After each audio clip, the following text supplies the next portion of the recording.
नमस्कार, स्वागत है आप सभी का देश देशांतर के आज के अंक में। मैं हूं आपके साथ अमृता चौरसिया। जर्मनी बेल्जियम में उफनती नदियों ने कहर ढा दिया है। ठंडे और कोहरे से लिपटे मौसम के लिए मशहूर अमेरिका के उत्तर पश्चिम इलाकों में गर्मी से सैकड़ों लोगों की जान चली गई। कनाडा में जंगलों की आग ने एक समूचे गांव का अस्तित्व ही खत्म कर दिया। वहीं मॉस्को रिकॉर्ड तापमान से झुलस रहा है। कई अध्ययनों से ये पता चला है कि ग्लोबल वार्मिंग के कारण हुए जलवायु परिवर्तन ने इन देशों को शिकार बनाया। आने वाले वर्षों में यूरोप, अमेरिका सहित कई देशों में स्थिति और ज्यादा खतरनाक होगी। अगर भारत की बात करें तो हाल के ही वर्षों में देश में आने वाले चक्रवाती तूफानों की संख्या तेजी से बढ़ी है। बात चाहे तौकते तूफान की करें या अम्फान की, वैश्विक तापमान में के बढ़ने से तूफान और चक्रवात जैसी प्राकृतिक आपदाओं में भी बढ़ोतरी जारी है। हिमाचल प्रदेश में अचानक आई बाढ़, उत्तराखंड में भूस्खलन और जंगलों की आग, मुंबई और भारत के कुछ क्षेत्रों में अनियंत्रित बारिश जलवायु परिवर्तन के कारण उत्पन्न संकट को दर्शाता है। वैज्ञानिकों ने साफ तौर पे यह आगाह किया है कि औसत ग्लोबल तापमान में बढ़ोतरी को 1.5 डिग्री सेल्सियस से कम नहीं रखा गया तो विनाशकारी नतीजे होंगे। देश देशांतर में आज हम चर्चा करेंगे जलवायु परिवर्तन और पूरी दुनिया पर उसके असर की, उसके कारणों की। जानेंगे कि दुनिया अपनी धरती को बचाने के लिए कितना संजीदा है, भारत का इसमें क्या रोल है, पेरिस जलवायु समझौते के लक्ष्य को लेकर हम कितनी दूर आगे बढ़े हैं और क्या अब ये वक्त आ गया है कि जलवायु परिवर्तन पूरी दुनिया के एजेंडे में सबसे ऊपर यानी कि टॉप पर होना चाहिए। चर्चा में मेरे साथ दो बेहद खास मेहमान जुड़े हैं। अविनाश मोहंती हैं, आप प्रोग्राम लीड हैं CEEW। बहुत स्वागत है अविनाश जी आपका। साथ ही उर्मी गोस्वामी हैं, आप असिस्टेंट एडिटर हैं इकोनॉमिक्स टाइम्स। आप दोनों का बहुत स्वागत। चर्चा की शुरुआत अविनाश सबसे पहले मैं आपसे करना चाहूंगी।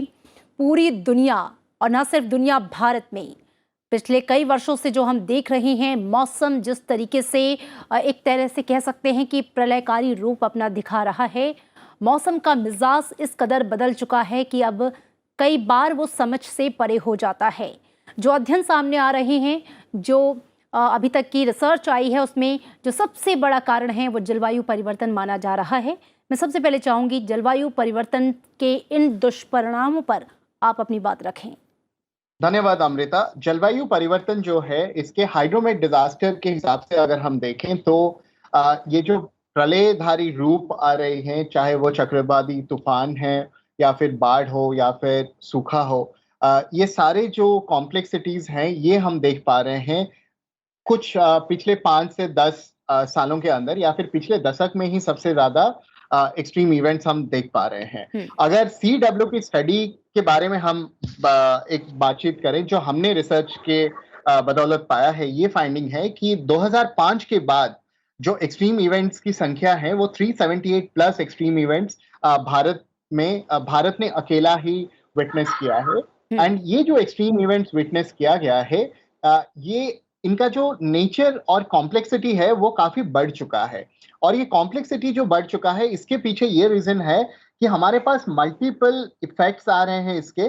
जैसे खाली टेम्परेचर राइज नहीं हो रहा है या फिर हमारे प्रेसिपिटेशंस राइज नहीं हो रहे, जो क्लाइमेट वेरिएबल्स हैं उनमें कोई डिस्टर्बेंस खाली नहीं है, वो कंपाउंडिंग तरीके से उनकी इफेक्ट देखा जा रहा है। अगर साइक्लोन्स की बात करें तो हमारी लैंड सरफेस टेम्परेचर जो है वो काफी ज्यादा बढ़ रही है, और लैंड सरफेस टेम्परेचर बढ़ने के वजह से जो हवा जमीनी तौर से समुंदर में जाती है, समुंदर की ओशन वार्मिंग ज्यादा बढ़ रही है। और समुंदर की ओशन वार्मिंग बढ़ने की वजह से आपकी जो डिप्रेशंस क्रिएट होते हैं वो डीप डिप्रेशंस में कन्वर्ट हो रहे हैं। Deep depression, cyclonic storm and sometimes very severe cyclonic storms. और एक चीज है कि और जब ये साइक्लोन्स हिट करते हैं तो एक चीज है कि साइक्लोन आया, साइक्लोन का लैंडफॉल हुआ जिस एरिया में, बट उसका जो इफेक्ट है, हेवी रेनफॉल, फ्लडिंग या फिर बाढ़ और सी लेवल राइज, टाइडल वेव्स, ये सारे इसको इतना कंपाउंड कर देते हैं उसकी इम्पैक्ट को कि आप बेसिकली कम्युनिटीज को रिहैबिलिटेट, रिस्टोर और कम्युनिटी प्रिपेयर्डनेस जो है आपकी वो काफी इफेक्ट हो जाती है इन अ नेगेटिव वे।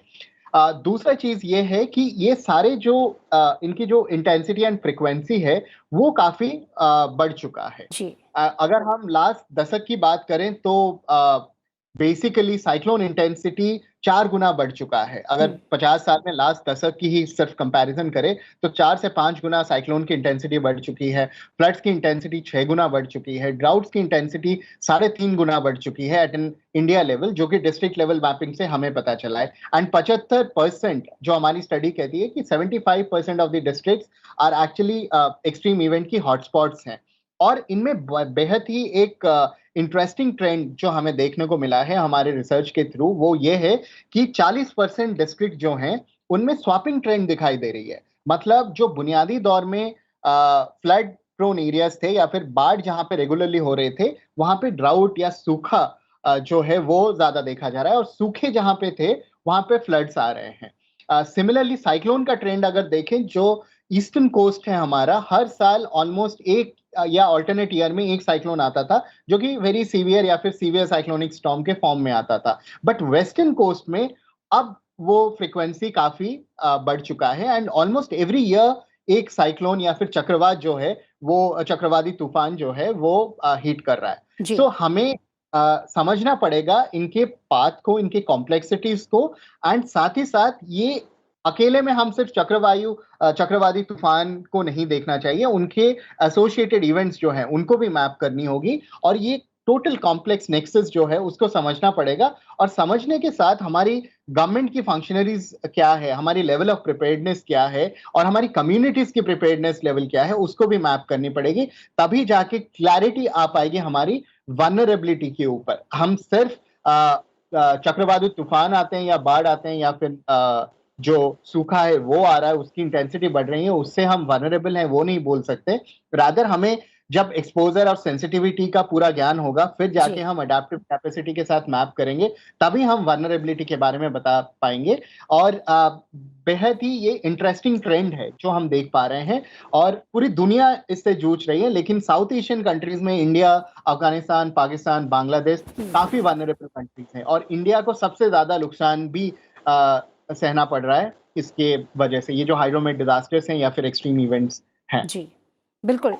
बिल्कुल, इन बातों पर आगे भी ज़िक्र करेंगे। चर्चा में मैं उर्मी को लाना चाहूँगी। उर्मी जी, सवाल आपसे ये है कि ये जो प्रकृति का प्रलयकारी रूप हम देख रहे हैं, नज़ सिर्फ भारत में बल्कि पूरी दुनिया में, और जिस तरीके से आप बता भी रहे थे इससे पहले जो हमारे गेस्ट हैं कि जो ट्रेंड भी बदला है, जिस तरीके से स्वैपिंग हुई है, चाहे वो सूखे की या बाढ़ की हो, या बहुत ज़्यादा मौसम का मिजाज बदल रहा हो, तापमान का हद से अधिक ऊपर चले जाना है, ग्लेशियर्स का पिघलना, समुद्र का जो है वो तल बढ़ना, ये सारी जो चीज़ें हैं, उसके लिए मुख्य रूप से जलवायु परिवर्तन को आप कितना जिम्मेदार मानती हैं?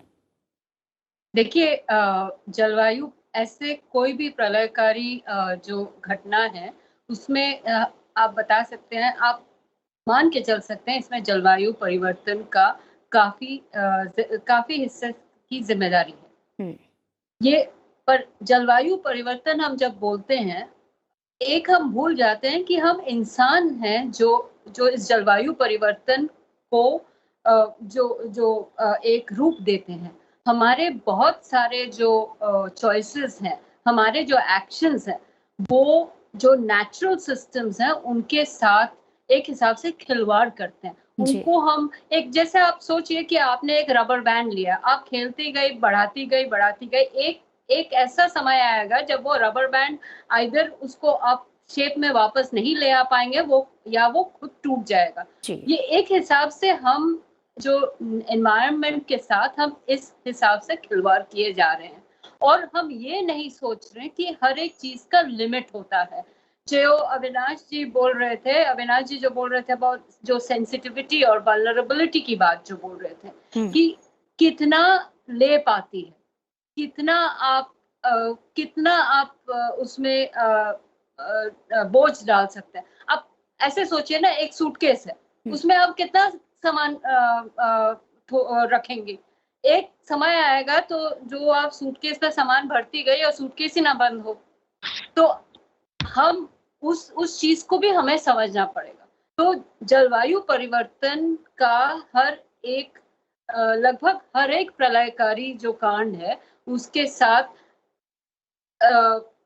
मतलब हर लेवल पर कुछ लेवल पर सामंजस्य। एक रिलेशनशिप है। मतलब कि कुछ ऐसे घटनाएं होंगे जहां हम बोलेंगे कि मैक्सिमम जो है ये क्लाइमेट चेंज की वजह से हुआ, जलवायु परिवर्तन की वजह से होगा। कहीं और किसी और घटना में देखा जाएगा कि हाँ, जलवायु परिवर्तन का हिस्सा जो रिस्पॉन्सिबिलिटी है वो समझ लीजिए 50% है। ये मैं आपको एग्जाम्पल के तौर पर दे रही हूँ, पर उसको और बिगड़ने के कारण कुछ और हैं। मतलब वो नेचुरल हो सकते हैं, वो एक्स्ट्रा कोई कंस्ट्रक्शन का हो सकता है, जैसे हम पहाड़ों में बहुत देखते हैं। जी। हमारे यहाँ हिमालय के जो पहाड़ हैं, हिमालय को सब बोला जाता है फ्रेजाइल इकोसिस्टम है, वो सबसे यंग इकोसिस्टम है। आप पहाड़ों में, दुनिया के पहाड़ों में देखेंगे ये सबसे यंग है। पर तो इसका मतलब अभी भी वो एक हिसाब से वेल फॉर्म्ड नहीं है। मतलब सिंपल तरीके से मैं आपको ये बताऊं, आप उसमें हम टनल बनाए जा रहे हैं, रास्ते बनाए जा रहे हैं, हम ये नहीं सोच रहे, अच्छा हाइड्रो प्रोजेक्ट्स बनाए जा रहे हैं, मैं ये नहीं बोल रही हूँ कि नहीं करना चाहिए, पर सोच समझ के करना चाहिए। आपका कितना बोझ वो ले पाएगी। जी। एक टाइम आएगा ना जब बोलेगा कि हम नहीं कर सकते। और जो प्रकृति का बोलने का तरीका है वो है प्रलय। पर मैं आपको एक और चीज के तरफ ध्यान आकर्षित करना चाहती हूँ। हम जी। बात जब करते हैं जलवायु परिवर्तन की, हम प्रलयकारी कांड पर बहुत ध्यान देते हैं, पर हम वो कांड पर, वो चीजों पर नहीं ध्यान देते हैं जो कल जाके प्रलयकारी कांड बनेंगे। एक एग्जाम्पल के तौर में मैं आपको देती हूँ, जो हमारे यहाँ जो विंड स्पीड है, जो सदर्न इंडिया में हम देख रहे हैं विंड स्पीड है, उसमें मॉनसून के जो चेंजेस की वजह से, जी। वो जलवायु परिवर्तन के वजह से जो मॉनसून में जो चेंजेस आ रहे हैं, उसके हिसाब से विंड स्पीड का थोड़ा कमी हुई है। मतलब ये एक स्टडी है, अविनाश जी और बोल पाएंगे इस पर। जी। उसमें उससे क्या दिक्कत हो रहा है, उससे हो रहा है कि हमारे जो वायु ऊर्जा है उसका हमारा जो प्रोडक्शन है उसमें उसमें एक चेंज आ रहा है। तो हर एक चीज कनेक्टेड है। तो हमें प्रलयकारी कांड पर भी ध्यान देना चाहिए, पर जो दूसरे चीजें हैं जो प्रलयकारी आज नहीं है पर कल को जाके हो सकते हैं, या जिसके इम्पैक्ट और एक हिसाब से और ज्यादा है पर क्वाइटली हो रहे हैं, उस पर भी ध्यान देना चाहिए। बिल्कुल, तो जिसके ये दो लॉन्ग चीजें टर्म मैं बताऊँ। इम्पैक्ट जो हैं वो आने वाले समय में देखे जा सकते हैं। अविनाश, मैं आपका रुख करना चाहूँगी, और जो बातें उर्मी जी कह रही थी कि प्रकृति जो प्रलयकारी रूप दिखा रही है और बहुत हद तक इसका जो जिम्मेदार है वो मानव ही है, क्योंकि उसके ही कृत्यों से जलवायु परिवर्तन की जो इतनी भयावह स्थिति है वो हमारे सामने आई है। हम विकास और पूरी दुनिया की जो एक आगे बढ़ने की जो ललक है या जो विकास है, उसके साथ प्रकृति के साथ कैसे सामंजस्य बिठाया जाए, पेरिस जलवायु समझौते को लेकर हम कहाँ तक आगे बढ़े हैं, चर्चा करेंगे आगे। लेकिन जो बातें उर्मी कह रही थी कि जो कुछ हुआ है अभी तक उस पर हमारा ध्यान है, लेकिन अगर ऐसे ही चलता रहा तो आने वाले समय में मानव जाति के सामने क्या क्या समस्याएं और पैदा हो सकती हैं, या जो पूरा वायुमंडल है, ये पूरी जलवायु है, वो किससे प्रभावित होगी। मैं चाहूँगी आप इस पर भी थोड़ा सा प्रकाश डालें। उर्मी जी ने जो कहा उसको मैं दो डिविजन्स में बोलना चाहूंगा। एक है कि कैरिंग कैपेसिटी की बात आती है। कैरिंग कैपेसिटी का मतलब है कि एक कोई जियोग्राफी है जो कितना सस्टेन कर पाएगा different kinds of anomalies and normalities, right. Anomalies and normalities है कि आपको डेवलपमेंटल पाथवे में भी चलना है, जहां पे आपको roads, bridges, tunnels, hydro electric projects और बाकी सारे चीजों के ऊपर आपको ध्यान देना होगा। And at the same time आपको ये देखना होगा कि आपकी इकोसिस्टम की जो इम्बैलेंस है वो नहीं हो, राइट। इसके लिए हमें कैरिंग कैपेसिटी की मैपिंग करनी चाहिए। दूसरा चीज ये है कि हम लोग हमेशा जो रिस्क की बात है वो रिस्क को एक साइलोड अप्रोच में देखते हैं, एक बहुत ही ज्यादा ब्लिंकर्ड अप्रोच में देखते हैं। तो रिस्क जो है, जैसे उर्मी जी ने कहा कि हमारी विंड पोटेंशियल जो है वो कम हो रही है धीरे धीरे। सो विंड पोटेंशियल कम होने का मतलब है कि आपके मॉनसून पैटर्न्स में चेंजेस आ रही हैं। मॉनसून में अगर चेंज आएगा तो आपकी विंड स्पीड्स में चेंज आएंगी, विंड की पैटर्न में चेंज आएंगी। एंड ऑब्वियसली हमारी CW की ही स्टडी थी जहां पे 20 to 25% ऑफ डिक्लाइन जो है विंड स्पीड्स में पाया गया है। इसकी बदौलत जो विंड टारगेट्स हैं हमारी वो कम हो रही हैं। तो कहीं ना कहीं ये जो कॉम्प्लेक्स इकोसिस्टम है रिस्क का, इसको भी हमें थोड़ा डीमिस्टिफाई करना होगा, और डीमिस्टिफाई करके इसको दो डिविजन्स में देखना होगा। एक है कि एक्सट्रीम इवेंट्स, जो चक्रवाती तूफान हो गए, फ्लड्स हो गए, या बाढ़ हो गए, या फिर जो सूखा हो गया, इनको एक कैटेगरी में लें। और जो स्लो ऑनसेट इवेंट्स है, स्लो ऑनसेट इवेंट्स जहां की मॉनसून पैटर्न चेंज हो रही है, जहां पे आपकी हीट वेव्स आ रही हैं, हीट वेव के साथ जहां पे आपकी प्रॉब्लम आ रही है, जहां पे आपका जो हीट इंडेक्स है या फिर वेट बल्ब टेम्परेचर जिसे कहा जाता है, वो काफी चर्चा में रहा था जब दिल्ली में हीट वेव्स कुछ हफ्तों पहले तक हम लोग विटनेस कर रहे थे। तो हमें समझना होगा कि सिर्फ टेम्परेचर बढ़ने से प्रॉब्लम नहीं है। टेम्परेचर और रिलेटिव ह्यूमिडिटी अगर बढ़ जाता है तो वो जो डिस्कम्फर्ट का लेवल है, जी उस लेवल के वजह से आपका हीट वेव कंडीशन होता है। और इसका इम्पैक्ट क्या होगा, इंडियन इंटरनेशनल लेबर ऑर्गेनाइजेशन की स्टडी है जिसमें प्रेडिक्ट किया है 2030 तक 34 million jobs would be lost by India, सिर्फ हीट वेव्स या फिर एक्सट्रीम वेदर इवेंट्स जो कि टेम्परेचर रिलेटेड हैं। साथ ही साथ इंडस्ट्रियल रेवेन्यू जो है वो आपका 2% कम हो सकता है। तो ये सारे कॉम्प्लेक्सिटीज जो हैं, ये कॉम्प्लेक्सिटीज को हमें समझना पड़ेगा जी कि कहीं ना कहीं स्लो ऑनसेट इवेंट्स आपके भयानक रूप ले सकते हैं। आज एक फैमिली के हिसाब से ये जो आंकड़े हैं मैंने जो बताए, ये तो एक नेशनल लेवल पे है, लेकिन एक फैमिली लेवल पे अगर हम आए तो ये हीट वेव्स या फिर एक्सट्रीम इवेंट्स हमारी फैमिली बजट को जो है बढ़ा सकती है। और जी ये भी एस्टिमेट्स हैं जहां पे हमारी फैमिली बजट एकदम अपसाइड डाउन हो सकती हैं because of heat waves and other things. तो इसके लिए हमें प्रिपेयर्ड होना पड़ेगा, एक कम्युनिटी लेवल पे, एक डिस्ट्रिक्ट लेवल पे, एक स्टेट लेवल पे, and at a country level, and beyond that at a regional level. क्योंकि इंडिया में अगर आपकी चक्रवाती तूफान आते हैं तो वो बांग्लादेश को भी हिट कर सकते हैं, पाकिस्तान को भी हिट कर सकते हैं, अफगानिस्तान को भी हिट कर सकते हैं। तो रीजनली हमारे बीच ये डिस्कशन और ये कॉम्प्लेक्सिटी का जो कैलकुलेशन है उसे हमें समझना पड़ेगा। जी बिल्कुल। और सवाल आने ये वाले दिनों में जी अमृता, बताइए। अगर हम इसको संस्कृत में या फिर एक सिनॉप्टिक व्यू में देखें, तो आने वाले दिनों में ये सारे एक्सट्रीम इवेंट्स का जो पॉइंट ऑफ व्यू है या फिर फ्रीक्वेंसी एंड इंटेंसिटी है वो काफी बढ़ जाएगा। But at the same time आपका जो सबसे ज्यादा बढ़ेगा वो ये है कि ये स्लो ऑनसेट इवेंट्स का फ्रीक्वेंसी भी बहुत ज्यादा बढ़ेगा। और ये क्वेश्चन हमें पूछना होगा, क्या हम रेडी हैं ये बिल्कुल सारे एक्सट्रीम इवेंट्स को हैंडल करने के लिए या फिर टेल एंड रिस्क को हैंडल करने के बिल्कुल। लिए। दरअसल सबसे महत्वपूर्ण सवाल ये है कि सबसे जानते समझते और बूझते हुए भी क्या हम तैयार हैं, या फिर हमारी तैयारी किस तरीके से चल रही है। उर्मी, मैं आपका रुख करना चाहूंगी। पेरिस जलवायु समझौता और उसके बाद से उसको लेकर जो लक्ष्य निर्धारित किए गए, पूरी दुनिया इसे लेकर कहां तक आगे बढ़ी है? देखिए, इस पेरिस जो समझौता है उसके तहत हर देश को एक एनडीसी यानी कि नेशनल डिटरमाइंड कंट्रीब्यूशन सबमिट करने का था। उन्होंने 2014-15 में सबमिट किया और उसके बाद उसको रिवाइज किया। एक अपेक्षा थी कि 2020 में, क्योंकि पेरिस जो समझौता है वो 2021 से लागू थी, तो एक अपेक्षा थी दुनिया को कि या देशों को या यूएन को कि जो सब देश हैं जिन्होंने ये समझौता पर हस्तक्षेप किया, वो एक रिवाइज्ड एनडीसी सबमिट करेंगे।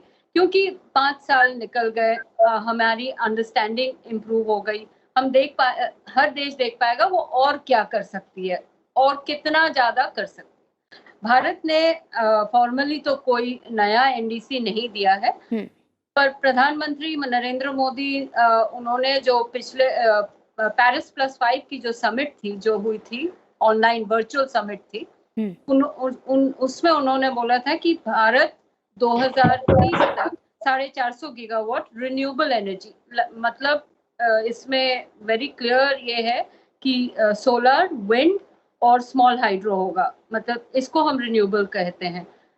जो 2015 में जो हमने एनडीसी सबमिट की थी, उसमें हमने बोला था कि हमारा लक्ष्य ये था कि 40% जो हमारी जनरेशन कैपेसिटी है ऊर्जा की, वो होगी नॉन फॉसिल फ्यूल। तो उसमें न्यूक्लियर भी आता है, लार्ज हाइड्रो भी आता है। तो इसे ये एक हिसाब से हमने अपना जो टारगेट, रिन्यूएबल टारगेट, अनऑफिशियली एक हिसाब से, क्योंकि हमने अभी तक सबमिट नहीं किया एनडीसी, हमने बढ़ाया है। ऐसे बहुत सारे देश हैं, पर ऐसे बहुत सारे देश भी हैं जिन्होंने नए टारगेट भी सबमिट किए हैं। कुछ ऐसे देश हैं जो नए टारगेट की बात किए हैं ऐसे ही फोरम में, जैसे प्रधानमंत्री मोदी ने किए हैं, पर वो अभी तक फॉर्मली नहीं सबमिट किए। अब इसकी एक समीक्षा जो UNFCCC है, जो बॉडी क्लाइमेट चेंज पर देखती है, UN की जो बॉडी है, जो कन्वेंशन की रखवाली करती है, उन्होंने एक समीक्षा की थी और उसमें ये देखा गया था कि जो नए प्रोमिसेस हैं, जो नए प्लेजेस हैं, उसके बावजूद हम जो हमारा जो पेरिस का लक्ष्य है कि बिलो 2 डिग्री, मतलब 2 डिग्री सेंटीग्रेड से कम, और कोशिश करेंगे कि 1.5 डिग्री सेंटीग्रेड की बढ़ोतरी तक ही हम सीमित रखेंगे। वो लक्ष्य नहीं हम पहुंच पाएंगे, ये मुश्किल है, नामुमकिन है अभी। जी बिल्कुल। तो ये जरूरत है कि हर देश और ज्यादा करे, जितना वो कर सके ज्यादा करे। तो वो उसका तो खैर अपना एक इंटरनेशनल पॉलिटिक्स भी आ जाता है, रिक्वायरमेंट हो सकता है। एक तो अपनी पॉलिटिक्स है, जो विकसित देश है और डेवलपिंग कंट्रीज है, उसका एक तालमेल की बात है। दूसरी ये बात है कि बहुत सारे ऐसे देश हैं जो करना चाहेंगे पर उनके पास साधन नहीं है। कुल मिला के उर्मी जी, जो पेरिस जलवायु समझौते के जो लक्ष्य थे उससे अभी भी हम पीछे हैं और स्थिति जो है वो बहुत दूर है और बार बार ये आगाह कर रहा है कि भाई हमें बहुत ज़्यादा सतर्क और बहुत तेज़ी से सतर्क होने की ज़रूरत है। अविनाश जी, मैं आपका रुख करना चाहूँगी, चूँकि उन लक्ष्यों से हम दूर हैं दरअसल जिसे हमें प्राप्त कर लेना चाहिए अगर हम अपनी दुनिया को, इस पृथ्वी को और जलवायु को बचाना चाहते हैं। मैं उन फैक्टर्स को चाहूँगी आप उनका जिक्र करें कि क्या कारण है कि दुनिया ये समझ रही है कि जलवायु परिवर्तन के इतने नुकसान हैं और हमने जलवायु समझौता भी किया, लक्ष्य भी निर्धारित किए, बावजूद हम इसके पीछे हैं। एक बहुत ही, ये जो क्वेश्चन है ये काफी कॉम्प्लेक्स क्वेश्चन है और इसकी कॉम्प्लेक्स पॉलिटिक्स भी है। हमेशा क्लाइमेट नेगोशिएशंस की अगर बात करें हम लोग, तो क्लाइमेट नेगोशिएशंस में सबसे बड़ी प्रॉब्लम ये होती है कि ये कहा जाता है कि डेवलप्ड कंट्रीज ने अपनी डेवलपमेंट के लिए काफी ज्यादा कार्बन एमिशंस किया है और डेवलपिंग कंट्रीज जो अभी डेवलप हो रहे हैं, जैसे इंडिया डेवलपिंग कंट्रीज से डेवलप्ड कंट्री की ओर बढ़ रही है, ये अपनी डेवलपमेंटल ट्रैजेक्टरी जो है ये प्लेज क्यों ज्यादा करे जबकि डेवलप्ड कंट्रीज का ज्यादा रोल है। तो इसकी अपनी ही पॉलिटिक्स है। लेकिन अगर नंबर्स के बारे में हम बात करें, क्लाइमेट चेंज के बारे में हम बात करें, तो जितने सारे इफेक्ट्स हम देख रहे हैं अभी, एटलीस्ट इंडिया लेवल पे जितने भी इफेक्ट्स देख रहे हैं, जो हमारी रिसर्च बता रही है, वो 0.6 डिग्री टू 0.7 डिग्री राइज के बदौलत है। और हमारी टारगेट जो है वो 1.5 डिग्री तक लिमिट करने की है। तो क्लियरली आप देख सकते हैं कि जो इम्पैक्ट है वो काफी ज्यादा बढ़ा हुआ है। इसी वजह से हमारा एक फोकस है कि हम अपनी जो एग्जिस्टिंग कार्बन एमिशंस है या फिर कार्बन एमिशंस इंटेंसिटी है उसको कैसे कम करें in terms of our development. उसके लिए मिटिगेशन एफर्ट्स काफी ज्यादा चल रही है और इंडिया की जो एफर्ट्स हैं वो काफी बहुत अच्छी भी हैं, बिकॉज इंडिया ने ग्लोबल थॉट लीडरशिप के हिसाब से अपना मिटिगेशन पोर्टफोलियो काफी ज्यादा बढ़ाया हुआ है और काफी अच्छे काम कर रहे हैं। लेकिन अगर हमें बेटर प्रिपेयर्ड होना है तो हमें ये चीज करना होगा अमृता कि हमारी जो एडेप्टेशन पोर्टफोलियो है और उसको थोड़ा और स्ट्रेंथन करना होगा। इसको स्ट्रेंथन करने के लिए पहला पॉइंट ये है कि हमें यूनिफाइड इमरजेंसी मैनेजमेंट सिस्टम बनाना होगा, जहां पे आपको पता होना चाहिए, एक ऐसा प्लेटफॉर्म जहां पे आपको ये पता होना चाहिए कि अगर चक्रवाती तूफान आते हैं तो आपको क्या करना चाहिए, आपको किसको कांटेक्ट करना चाहिए आपके डिस्ट्रिक्ट लेवल में, आपके ब्लॉक लेवल में, आपके विलेज लेवल में, और उसके बाद क्या क्या प्रोटोकॉल्स हैं एंड स्टेप्स हैं। अगर जापान में एक साइक्लोन आता है, अर्थक्वेक आता है, तो स्कूल के बच्चों से लेके बुजुर्ग जो हैं उनको सबको पता है कि एग्जैक्टली क्या करना चाहिए। उस तरीके की यूनिफाइड इमरजेंसी मैनेजमेंट सिस्टम हमें बनाना चाहिए। दूसरा चीज ये है कि हमें एक high resolution climate risk Atlas बनानी चाहिए, जहां पे हमें पता चले कि रिस्क जो है वो कितनी कॉम्प्लेक्स है, वो कितनी अनआइडेंटिफाइड है और कितनी इम्पैक्ट होंगे उनकी। बिल्कुल, बेहद अहम जानकारियां अविनाश आपकी तरफ से, चूंकि वक्त की कमी है। और क्लोजिंग कमेंट के साथ मैं चाहूंगी उर्मी आप अपनी बात रखें। सबसे बड़ी बात ये है कि ये सही है कि भारत काफी कुछ कर रहा है और वो उन देशों में से है जो 2 डिग्री की जो टेम्परेचर की बढ़ोतरी है उस लाइन में है। पर पेरिस समझौते की जो रिक्वायरमेंट है वो 2 डिग्री से काफी कम और चाहे तो 1.5 डिग्री तक। तो इसका मतलब ये है कि हमें और कुछ करना है। पॉलिटिक्स जो इंटरनेशनल पॉलिटिक्स है वो अपनी जगह में है और जी उसमें हमें काम और बात करनी पड़ेगी। पर हमें एक दूसरे नजरिए से भी इस समस्या को देखना चाहिए। हम पॉलिटिक्स की बात करते रहेंगे, हम बोलते रहेंगे कि विकसित देशों को और ज्यादा पैसा और ज्यादा साधन जो गरीब देश हैं, जो डेवलपिंग कंट्रीज हैं उनको देना है, वो जी सही है। पर हमें भी बहुत सारे मेजर्स लेने हैं क्योंकि जो जब तूफान आती है, जब समस्या आती है, तब हमारे यहाँ आती है और क्योंकि हमारे देश में हमारी क्षमता कम है, जी तो उसका जो इम्पैक्ट होता है वो वो सबसे ज्यादा ज्यादा होता है, हमारे ऊपर सबसे होता है। ज्यादा होता है तो जाहिर तौर पे। इसलिए और सबसे बड़ी बात ये है कि हमारे पास आप एक एडवांटेज के हिसाब से सोच लीजिए या हम्म एक अपॉर्चुनिटी के हिसाब से सोच लीजिए, हमारे देश में जो लगभग जो ज्यादातर जो इंफ्रास्ट्रक्चर है, बिल्डिंग्स हैं, वो अभी भी बनने को है। हमारी ऊर्जा की जो रिक्वायरमेंट है अभी बढ़ेगी। आप सोच लीजिए हमारे पास 2 ऑप्शन है। एक, हम ऐसे कर सकते हैं जहां हमारी ऊर्जा बिल्डिंग्स ऐसे बनाएं ताकि ये जो आफत है उससे डील करने में की क्षमता हो, बिल्कुल, हम उस आफत इन में और आपदाओं ना को मिनिमाइज कंट्रीब्यूट कर करे। और सकें, चूंकि दूसरा वक्त की ये है कमी है कि उर्मी। आप बहुत दूसरा ये जी बात है कि आप करें ऐसे कि कल जाके फिर से आपको करना पड़ेगा। जी चॉइस आपकी है, आपके पास साधन लिमिटेड है, आप सोच लीजिए आप कैसे जाएंगे। जी बिल्कुल। और जलवायु परिवर्तन से आ रही जो प्राकृतिक आपदाएं हैं उसको लेकर भी कहीं ना कहीं चॉइस जो है वो मानव जाति की ही है। भारत और पूरी दुनिया को इसे लेकर और ज़्यादा संजीदा होने की ज़रूरत है। जो लक्ष्य हमने निर्धारित किए हैं अपनी दुनिया को बचाने के लिए, उसे पूरा करने के लिए पूरी ताकत से जुटने की ज़रूरत है ताकि उन लक्ष्यों को प्राप्त किया जा सके और धरती को बचाया जा सके। आप दोनों खास मेहमानों का शुक्रिया चर्चा में शामिल होने के लिए। वक्त की कमी थी, माफ़ कीजिएगा उर्मी, आपको रोकना पड़ा। शुक्रिया इस बातचीत के लिए। देश देशांतर के आज के अंक में इतना ही। दीजिए इजाज़त, नमस्कार।